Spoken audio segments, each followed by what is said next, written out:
आणखी एक महत्त्वाची बातमी या क्षणाची। पंतप्रधान म्हणून राहुल गांधींना आपली पसंती असल्याचं संजय राऊत म्हणाले। 4 जूनला इंडिया आघाडीचं सरकार येणार असल्याचा विश्वास वडेट्टीवारांनी व्यक्त केलाय। तर वडेट्टीवारांचे मुंगेरी लाल के हसीन सपने आहेत असं दरेकरांनी म्हटलेलं आहे। त्यामुळे आता दावे प्रतिदावे केले जात आहेत, त्याला टोले लगावले जात आहेत। एकंदरीतच देशात जे निवडणुकीचे वारे वाहू लागलेले आहेत, मतदान संपलेले आहे, त्यानंतर उत्सुकता लागलेली आहे ती निकालाची आणि त्यातूनच हे दावे प्रतिदावे केले जात आहेत।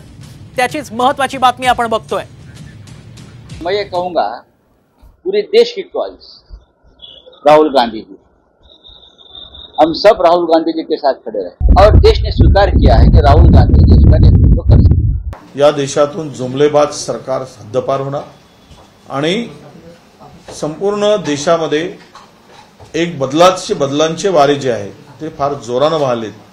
अशा स्थितीमध्ये इंडिया आघाडीला 350 जागा मिळतील, त्या आसपास मिळतील आणि आम्ही सत्तेत येऊ। भारतीय जनता पार्टी 400 त्या ठिकाणी पार होईल यात आमच्या मनात कुठल्याही प्रकारची शंका नाही।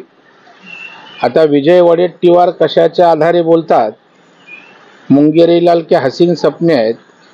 महाराष्ट्रामध्ये त्यांचं काय होतंय हे पहिलं त्यांनी पाहावं। मला वाटतं 340 बोलत असताना तिघांचे मिळून 40 असं कदाचित